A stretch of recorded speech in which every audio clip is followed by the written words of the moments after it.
Well, hello and welcome, everyone. Today I am joined by my local Huntington Beach friend and soul sister, Leslie Medley, who is a guide for the modern woman awakening to her power. Yes, Queen. Through Himalayan Kundalini, somatic healing, and embodied leadership facilitation, Leslie helps women remember who they are beneath the conditioning so they can live, lead, and love from their truth. Full body, yes. I'm here for it. I'm so here for it. Yes. Well, Leslie, we met through a local Orange County wellness event, and then I attended one of your breathwork sessions, and I brought my husband along, and I just loved your energy and your frequency and your vibe. So it's so great to have you here. And I know my listeners will appreciate our conversation and the knowledge and wisdom that you bring. How are you doing with that full moon that we had yesterday? Oh my gosh, I'm on the struggle bus. I'm on the struggle bus. I have a 3-year-old, which I'm sure is going to get brought up throughout this episode. I have a 3-year-old, so it was literally Halloween, the time change, and then this full moon. Yes. Yes. I rarely get headaches, and if I ever do, as long as I just sleep, I can sleep it off. I've had a low-grade headache pretty much all week that just Yeah. has not gone away. Yeah. I feel completely depleted. Mm-hmm. Um, Definitely some purging, purification. Yep. Like, I think God, universe is like, you get to just kind of sit down for a minute, honey. Yes. Yes. Yes, my son turned 18 on October 30th. Then there was Halloween, then the time change, then the full moon, and your girl is tired today. So I typically have energy leading up to the full moon, and then the full moon comes, and then I kind of crash and burn. Yeah, yeah, Um, yeah. yeah. So I'm feeling it. Actually, today, my daughter doesn't nap anymore, so that we can go to bed at a decent time. And I've like kind of been pushing through all week, and it's been Mhm. meltdown after meltdown after meltdown. And then finally today, I'm like, you know what? We're napping. We're both napping. Yes. So Yeah. I literally Love put that. us both to bed. I'm like, we're going to bed. And so I Good. might pay for it later after this recording. She's probably going to be up late, but maybe not. Maybe she'll still be tired, because it's definitely hitting us. It's definitely Yes. hitting. Well, listening to your body and honoring your needs is very wise. And that's teaching her to do the same. So good job, mama. You. Well, let's kick things off with the basics. So, this podcast is for highly sensitive people in their wellness journey through sobriety and sensitivity, and it's really all stages welcome. But I'm curious, when did you discover that you are a highly sensitive person, or do you even identify as a highly sensitive person? Yeah, I love this question, and I'm already getting the chills. I just have a feeling I'm gonna have chills like Yes, throughout this I whole do episode. too. So many confirmations. But I feel like for the longest time, I mean, I'm trying to think like a timeline wise, probably about a decade ago, maybe about at least 5+ years ago, is when I started learning more. I mean, I was entering the spiritual space. And of course, when you enter more in like the personal development space, the spiritual space, this 8 8 no, HSP. HSP. Yep. Okay, I got all twisted. HSP, highly sensitive person, kind of gets brought forward, or I started meeting more empaths and highly sensitive people. And for the longest time, because I do have a pretty strong personal development background, for the longest time, I was really resistant to claiming or owning that title because even though I deeply resonated with all of the qualities and qualifications, if you will, of a highly sensitive person, I didn't want to, and this is also my rebel heart speaking, but I also didn't want to like box myself in Yep. or limit myself. Like, I personally love astrology, but I'm really mindful that just because I'm an Aries and that means X, Y, and Z, or just because I'm a Pisces moon and that means X, Y, and Z, I'm also multifaceted. I'm an energetic being. I'm a soul that chose a human experience. Like, Yeah. anything is possible. Right. For the longest time, I was pretty resistant to it. And I Mhm. would say it actually hasn't been till becoming a mother Yeah. that not only did I just see it for what it really was and see it so much more clearly within myself that, okay, homegirl, you are like highly sensitive person times 100. But I started taking more ownership of it. I still don't like, again, I think anything's possible. I think that I don't have to box myself in. But what I realized I was doing by not taking ownership of being empathetic or an empath, highly sensitive person is I wasn't necessarily supporting myself the way I needed to support myself to Yep. thrive. That I right was there. just kind of like resisting it, like, well, I'm not going to be held back by this, almost seeing it as like a bad thing Yes. versus the gift that it actually is and what it means that I need. Again, especially now that I'm a mom, especially right now, this phase I'm in motherhood, where I'm basically overstimulated 24/7. Yes. Yes, I'm sure. And Charlie's 3, right? Yeah, 3.5. Yeah. 3.5. Yes, and I too identify with some of the things you've mentioned because we don't want to put ourselves in a box and we don't want to pathologize or label, per se. And we are multidimensional beings. Yeah. We are spiritual beings having a human experience. And I think it's a beautiful thing to hear you say your journey because it's almost like a framework and know thyself, right? And how our needs as highly sensitive mothers and highly sensitive women look different from non-HSPs. And with sensitivity being a spectrum, like a scale, knowing your limits and knowing when to say no, when to rest, right? When to take that nap. Yeah. And I think that's very wise of you to do that. And so, yeah, I'm always curious if there's an aha moment or if it's just an inner knowing and kind of the journey with that. Yeah, and I'm sure we'll get more into this, but as you were speaking, I also kind of correlated that me becoming completely substance free and becoming a mother happened around the same time. I mean, I've actually been free from alcohol for much, much longer, but as far as completely substance free across the board, and so I do feel that I absolutely was using certain substances to numb and cope with my highly sensitivity, where when you took all of that away, and now I'm a mom, and now I'm like, holy shit, I'm actually like really sensitive. Right, And what are we gonna do? I mean, you take away your coping mechanisms now, right, what? Right? It's like we got to figure this thing out. We got to figure right. it out fast. And so I'm so grateful that I do have the tools and I've had the tools so long that I do have. And I think too that's also why I was a little resistant to begin with because I'm very much on the yogic path. I studied in India and from the traditional lens of the yogic path, it's really all about increasing your capacity in your nervous system to be resilient, to Yes, be so connected to yourself and to the world and the universe around you that you're unshakable. Like things can happen around you and you stay in your power. And yeah, so it's been interesting to experience that. But then, of course, I'm human. And right. so I also have moments where actually I do in moments feel frail in certain aspects or in certain moments I'm like I am so overwhelmed. I am so overstimulated. Like it almost doesn't matter what practice I do right now. Like just make it stop. Just make it stop. And you Ever have moments like that? Yeah, yes. And I have moments like that too. And with your Himalayan Kundalini and your somatic healing, even though you have those tools in your toolbox, like you are still human and you are still, you still have to regulate your nervous system as best that you know how. So yeah, I definitely identify with some of that. Now, would you say that you had a rock bottom moment with your addictions, or what did that journey look like for you?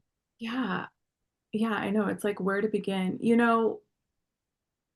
Everyone's rock bottom is different, of course. For me, I'll definitely share a story that for me was like I don't even like to call it a bottom moment as much as I like to call it like just a grand awakening Yep. aha, like throw me to my knees. Yeah. This is it. Yeah. And so for me, and I'll kind of go into alcohol first, and then we'll go along if that's okay. Yeah, of course. Um, for me, at the time, many, many, many years ago, I've now been alcohol free 8+ years. Awesome job. Thank you. Thank you. And at the time of when I was, in my drinking, it was so socially acceptable. Like nothing I was doing was quote unquote alcoholic to Mhm. society. And I think that's one of the biggest misconceptions about quote unquote alcoholism or being an alcoholic, all those labels and titles is that, well, if you're an alcoholic, that means you drink a lot and you drink every day Right. and you can't stop.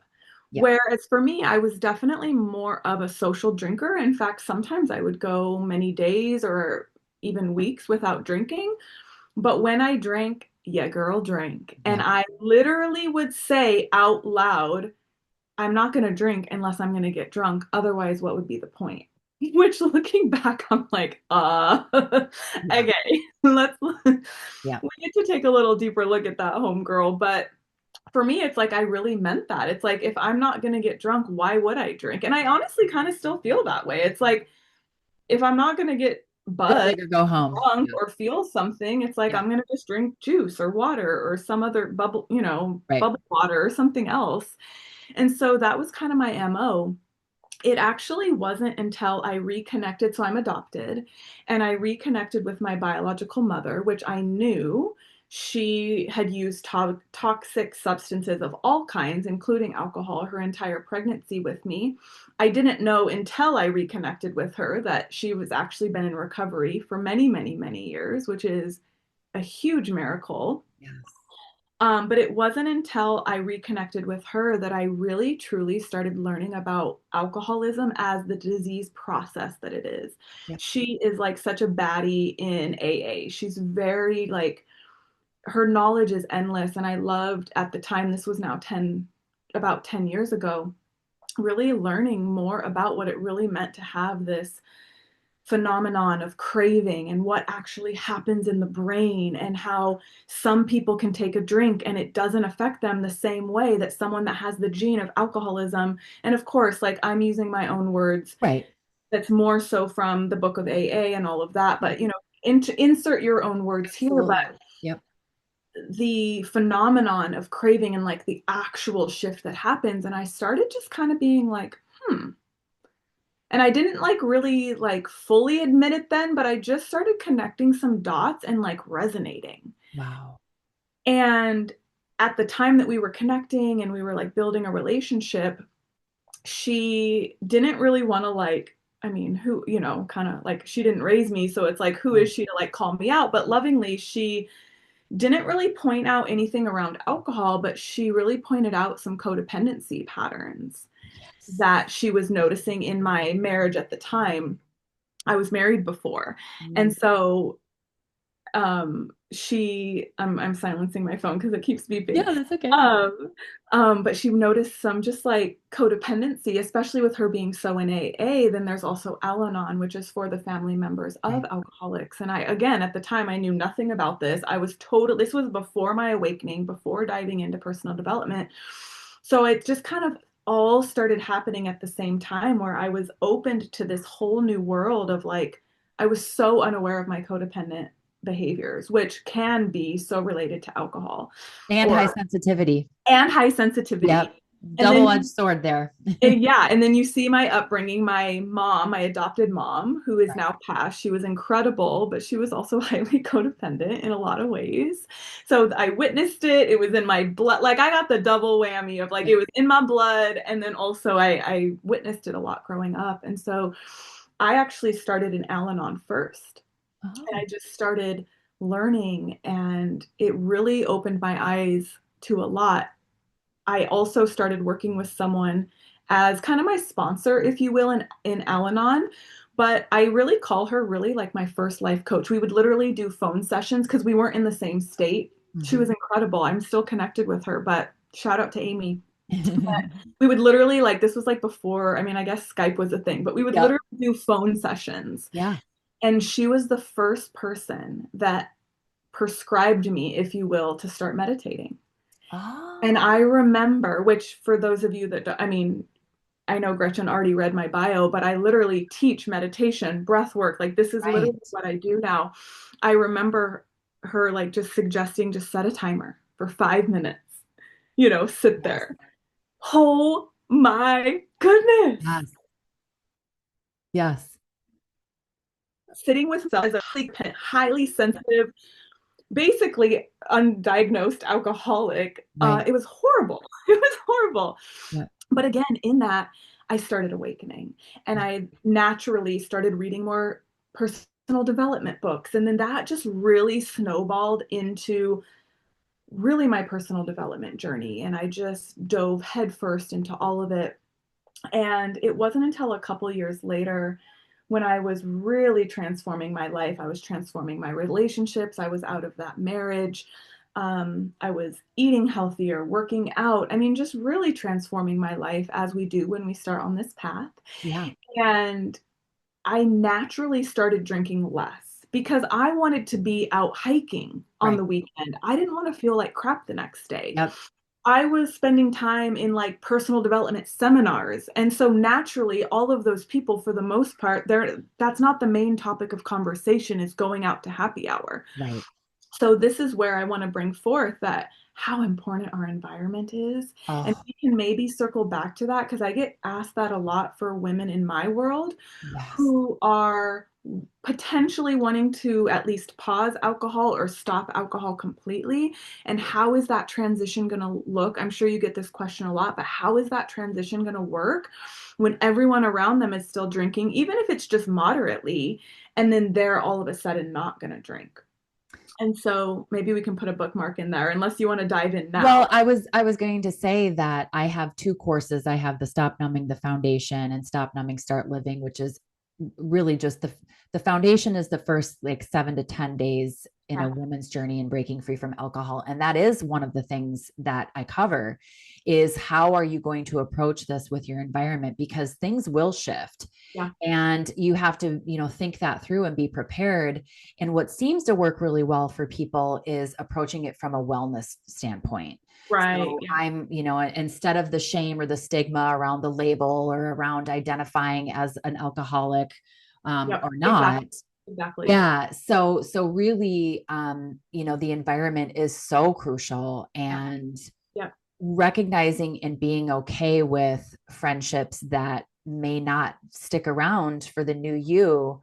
And Totally. and that's okay. In fact, I know, some other relationships with even in my husband's circle, like those friendships have shifted because he saw the benefits that I got when I quit drinking 3 years ago. And so then he kind of became alcohol free. And now his whole circle looks different. Totally. So it really is important to make sure that the environment is safe in that regard. Yeah. And Well, and now it's been so long, and I'll kind of jump back into my story. But now that I've been on this path so long that, people ask me what it's like for me, like I literally don't even think about it now yeah, because it's not that I'm like never around a person that drinks, but just right. naturally my life has shifted so much that it's just not even a conversation. Like it's Yep. just not a thing. So it's not weird because it's like not really a thing. And so, Right. and if I am around someone that drinks, like it's still, I always say it's, and this goes for anything, by the way, it's only weird if you say it's weird. So Like, true. it's like, We're all adults. We're all going to be around booze in the grocery store aisle. We're all going to be around yeah. somebody drunk. Like it's in how we respond and And I act. think it's kind of that like we bring our own insecurities to Yes. what people are going to think, how they're going to react, are they going to judge us, that it actually makes it weird. But if we Yeah. were to just approach it, and I actually love your perspective on the wellness side of things, especially nowadays, it's to be alcohol free, at least a lot more cool than it used to be a decade ago when I was Agreed. starting my journey. Yeah. And so that is like a positive. Like, if anything, now's the time Right. more than Right. ever. And so back to the environment, just my environment was elevating. So naturally, I was just drinking less and less. Um, and so I had finally decided that I wanted to stop drinking. I was also with a new partner Mm. who had very much admitted and gone through his own process of deciding I am an alcoholic. I want to like I'm quitting for life. Yep. That was his journey, that was his process. So of course, again, my environment, everything kind of just connected, where I wasn't necessarily in his experience where I wanted to say, I'm an alcoholic, I'm quitting forever. But I was definitely inspired to just, I just don't want to drink. Like, I just don't want to anymore. Yeah. But it was interesting because I wanted to keep it open. I didn't want to say, I'm never drinking again. This is my date and I'm never, Relatable. Yep. yeah, I never am going to drink again, because I'm like, well, what if I want to have a margarita out with girlfriends? Or what if I'm in Paris? I don't know. And I want Right. wine, you know? Yeah. And so it was interesting that I wanted to keep it open. But time passed. You know, I lived my life. I started traveling the world, backpacking. My whole story started unfolding. A year passed, 2 years passed, and I don't even know, I still don't even remember the exact date I took my last drink. I know the month and the year, but I don't have the date exactly. But a year passed, 2 years passed, 3 years, and it was like it almost started becoming this game of like, well, I'm not going to drink now because I don't want to Oh, break. Like, I right. just did 2 years. Why am I going to drink now? And then Right. it just, Right. and then over after a couple years, it was like, why am I leaving this open? That's interesting. And I had never drank at that point. And then finally, I can't even remember exactly like how far into it, a few years into it, I just decided, yeah, I'm just not drinking again. Yep. Like, well, I don't need to keep it open. Right. I genuinely don't have a desire. And again, I started awakening even more, purifying my body, my mind, my spirit. And I remember learning that spirits, like we call alcohol spirits, Exactly. right? Yep. And where that really comes from, that people called it spirits because people would consume this substance and it literally looked like they were being possessed by a spirit, which I deeply resonate because that's exactly what would happen to me, to Right. be Right. honest. Yep. And so I pretty much decided I'm never going to drink again. And at that point, it shifted. And I really want to highlight this because this is my experience and it might resonate with some of your listeners. At that point, it became less about, I'm just not going to drink anymore for health reasons or because I quote unquote have a problem, but because I understand that I was the chosen one to break this for my bloodline, for generations. It makes me just want to bawl my eyes out, for past generations, for this generation, and for ones to come. So then at that point, I was like, so my why is so big, I could never drink Right. again. Right. Like, I know and understand that I was chosen. The ones before me, I mean, my mom is now, my biological mom is now doing it. A Yep. lot of my biological family, in fact, almost all of them are in recovery. So it's very much part of my genetic and bloodline makeup. Yep. They're doing it, but I'm like the first generation that is like, for the rest of my days, I will be substance free. And that is completely shattering the Yeah. generational curses of my family. And it gives me such a big reason why, because of course I have hard days, Right. especially like even this past week. And we can even get into like some of the other substances and kind of how it shifted. I'll continue on my story if you'd like. But Yeah. even this last week, I had a moment where I was like, I would love to smoke right now. Yeah. I would Yeah. love it. My body was like tensing up. I mean, I just, all these things were Yes. happening in my body, and I was like, I would love that sensation of just, Yes. we all know it, whether it's the drink, the smoke, whatever it is, it's Yep. like that exhale, right? Yes. Yes. And it's so interesting. But with alcohol, I will say I have no desire to drink. Right. I genuinely don't. And I know it's different for everyone. I know it's different for everyone. So I had stopped drinking, decided like I'm not going to drink anymore. It was just Yep. not an option for me. And then, as someone who never smoked weed in high school, which I was around it all the time, I did some other substances and I definitely drank even Hmm. in high school. But I was just not like into marijuana. I didn't like the smoke aspect of it. I didn't like I was so like I want to be high and up and Right. I want to just be chill, you know? Right. So I Right. was like, it wasn't my thing.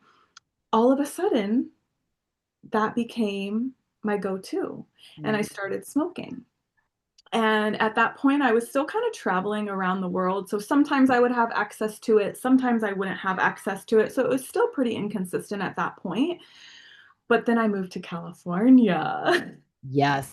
during right before the pandemic, Oh, yes. working for myself, experiencing a breakup and having all of my abandonment Hmm. trauma arise at the same time as the global pandemic was happening. And I just moved to a new state and city that I knew no one in, Right. where it is completely legal and so normalized. Yeah. So that became my alcohol. That became my go-to substance. And it was so interesting because it's natural, right? Right. It's like alcohol is like bad because it's Right. carcinogenic. It's like, Yes. Poison. Yep. but THC is like so natural. And especially I'm kind of more in the spiritual community side of things. So it's a Right. plant medicine. And like, Yes. I would Totally. justify it in all of these ways. And at first, I do think it was used intentionally for sure. And then I do think it was used recreationally until it wasn't.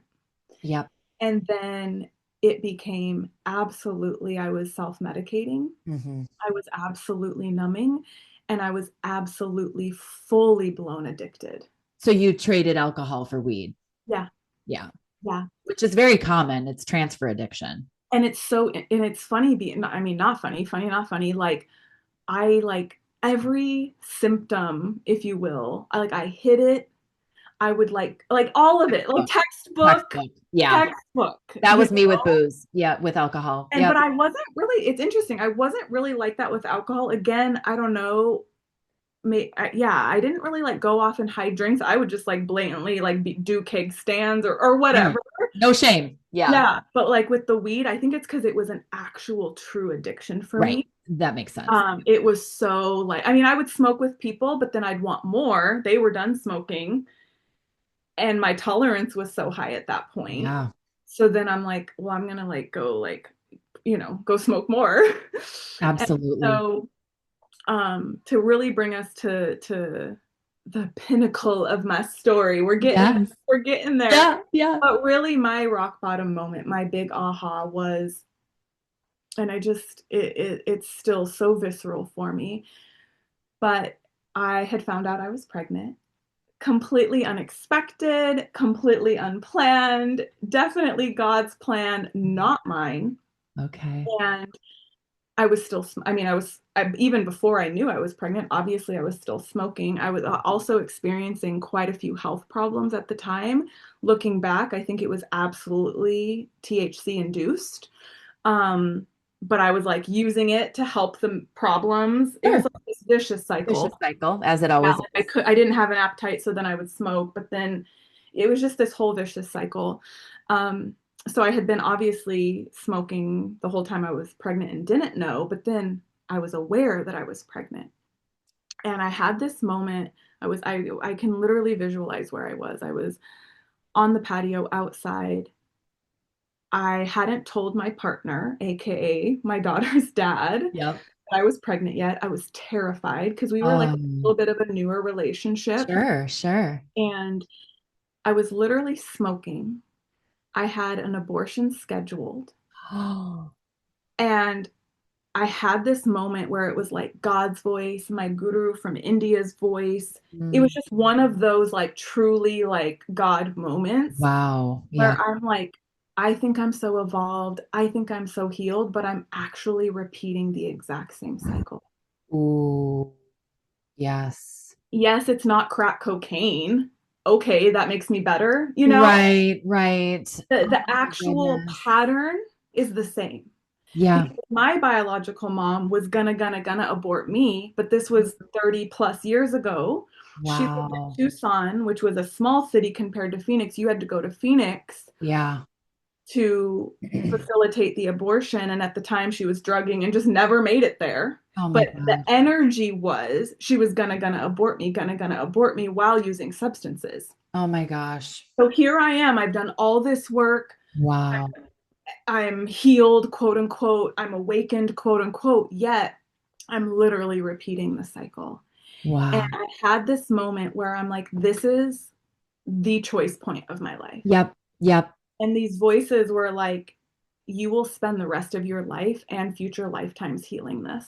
Oh my gosh. Oh, I have chills. And Oh, I was like, well, definitely don't want to do that. right. Like, I have Right. other things I want to do in this life. Wow. And I was so resistant, Gretchen. I was so scared. I Ugh. was so angry. I was so like confronted. And Mm. I made a choice in that moment. And I've never smoked since. I haven't had any substances since. And of course, my daughter's here, so I canceled the abortion appointment and completely for the first time in my life, finally fully on an embodied level understood what it means to surrender to God's plan. Yes. Oh my God. Yes. Yes. Wow. That is so That incredible. was my rock bottom That moment. I was gonna say that would be your rock bottom, like God taking you and just saying, like, hello, Yeah, like what are you doing? what are you doing? Oh And my but it gosh. was so crazy. It was like that's how I know it was so generational in my Yes. genes, subconscious, Yes. whatever word you want to use. Because it was like I didn't even have to think about it. I was just literally recreating the same pattern Right. until Right. finally I had this like huge aha, this huge God moment where I'm like, holy shit, I'm literally doing the same. Yeah, it might be a little more elevated because it's like marijuana, but like Right. it's literally the same pattern. And it was your addiction. So it doesn't matter what the substance was, it was Exactly. your addiction. You were in bondage to this. Yes. God struck you down and was like, I'm giving you this miracle. And then from that moment, it was like a full surrender, a full body moment, right? And just like, Yes. look at your life now. Like, you have this Yes. beautiful 3-year old daughter. You're like, you're healthy, you're glowing, you're beautiful. Like, you're Yes. free, Leslie. You're Free. liberated. Ah, and I just posted this on my story. You might have Oh seen it, but I'll share it now because it'll make even more sense. But just the other day, it was like kind of random. My daughter and I were together, and she's like, Mom, I'm so glad you're here. And I was like, oh, okay. And, like in my head, I'm like, wow, what a thing to say. I'm right, so glad right. you're here. For a And young child, too, nonetheless. right, she's Like, 3. She's like, 3. Mom, it was so random. She was like, Mom, I'm so glad you're here. And I was like, baby, I'm so grateful you're here. And then I almost like burst into Oh, I tears just got chills. because I'm like, there is a timeline where we both wouldn't be here. Absolutely. And we are both here because of certain choices and because of this work. And like, even I just love Gretchen and your work and what you're doing for Thank humanity you. because again, I go back to like for me, I need that bigger why. I'm Right, such obviously such a fiery, such a passionate right. person. Yeah. It's not even about like oh being alcohol free. Like No. if that's what Yeah. drives you, cool. Right. It's so much bigger. It's so much bigger. And my story specifically highlights what's possible when Yes. you choose sobriety, when you choose being clear, because it's not even, I don't even like the word sobriety. I know you don't Yeah. really love it either, Yeah. I don't. but The like, industry does, so I use it. exactly. But it's like, it's the purity, it's the clarity, it's the Yes. again being free. Yes. That until you're there, until you're on the other side, we can try to describe it to you, but you only know if you know. It's one of those things. Exactly. And Leslie, I want to touch on this. You mentioned the generational curse. It was like you were chosen in that moment to break the generational curse of all of it. The abortion cycle, the addiction. Yes. And I know for me in my awakening, since my spiritual awakening started in 2020, which I can't believe it's already been 5 years. Yeah. Um, but I know for me, I'm breaking generational curse and on both my mom and dad's side. And I feel it, I see it, I recognize it. And I'm like, this fucking stops with me and it Yes. stops now Yes.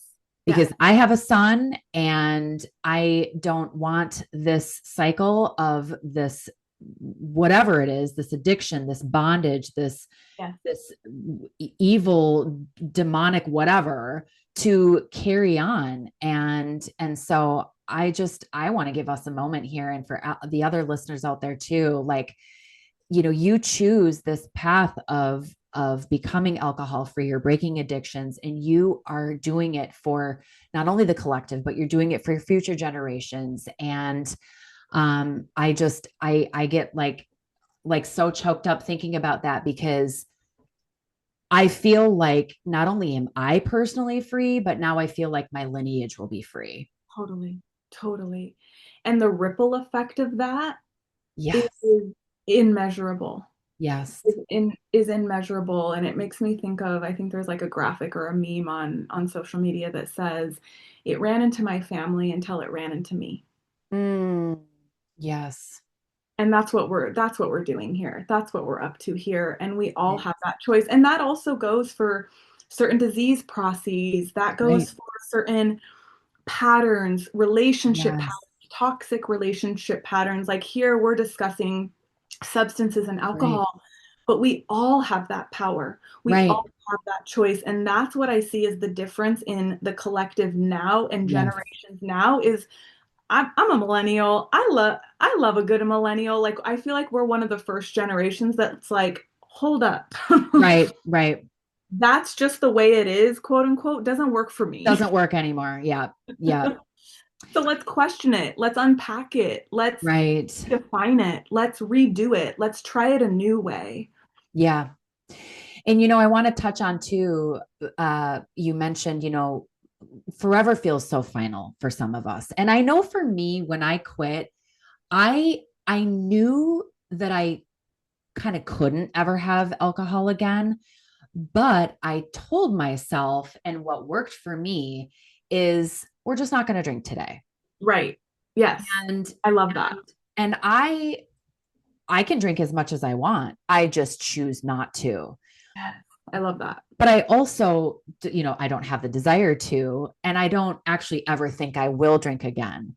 Right. But that thought process, and that's, what I teach. And again, everyone's journey is unique, but I do teach that framework of that mental space in thinking, oh my God, forever feels so final. So you mean I never get to drink again? Because then that only sends us down that spiral of that lack mindset, And that out. restriction and Yeah, whatever you've associated drinking with. So safety, fun, comfort. That exactly. means no more fun, no Right. more social gatherings, no more comfort, no more feeling okay in my, Right. whatever associations with that. I love that. Yeah. So that's one of the steps in my framework. And I don't have like a 12 step or anything like that. It's called the reward method framework. Reward meaning like the dopamine hit, right? Yeah. And one of it is you rewrite and you reframe your stories around alcohol. And so I think that that's a really helpful tool for those listening that are on the sober curious. Like it's really in honoring your needs and having those conversations with yourself and the stories that you tell yourself about it. Yeah. And again, everyone's journey is unique, and it's a beautiful thing. And in my world, because high sensitivity and highly sensitive people struggle with perfectionism so much, we don't need to have it look perfect. It just needs to make sense for the individual. So, just hearing your story and hearing how God just like, I don't want to say the word struck you down, but like just Basically. basically struck you down and was like, listen, my child. Yeah. And Yeah. I Yeah. just am so amazed by that. So thank you for sharing that. What a beautiful and powerful story. Just unbelievable. So my last question would be, given your journey and given the fact that you have a toddler and you're a partner and you're a working mom, how do you regulate your nervous system without substances as best you know how? Right? So this is where I mentioned, the quote unquote tools that I have Right. earlier.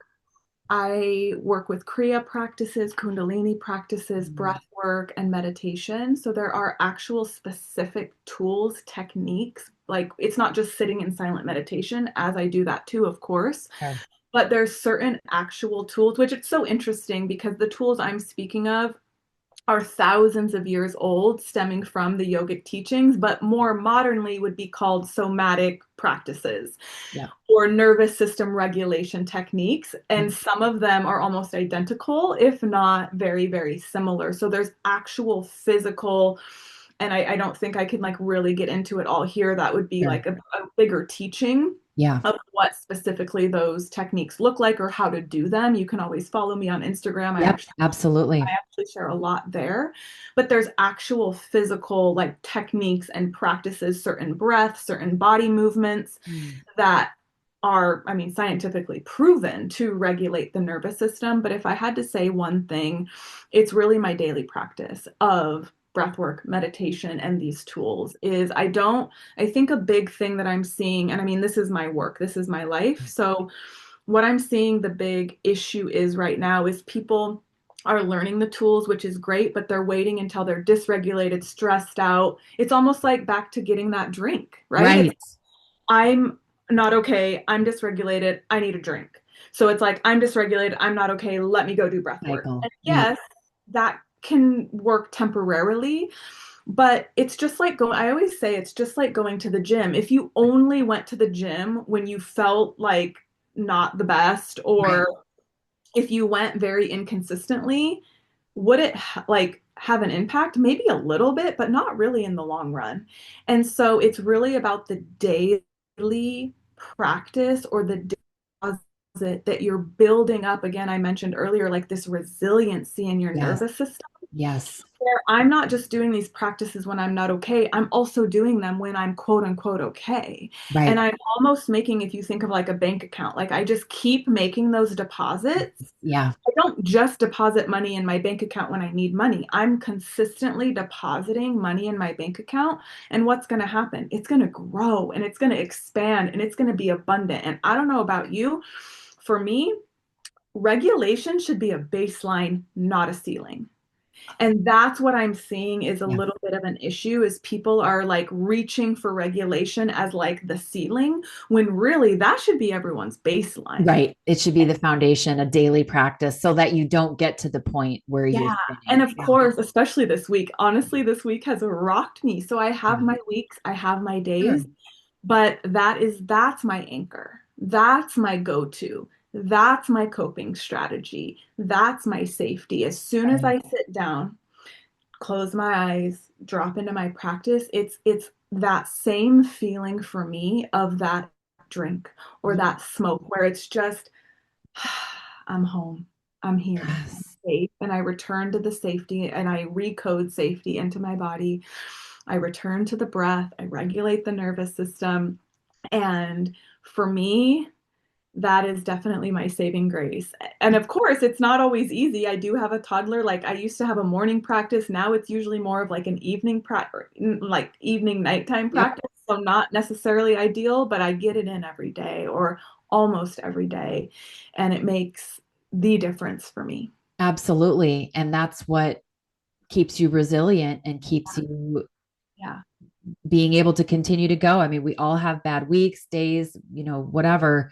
And having that practice and having that place of center and home and just leaning into that is it's a non-negotiable for me too. I have a daily practice that's a non-negotiable, Yeah. and that's what keeps me resilient and keeps me without wanting a drink and needing that hit.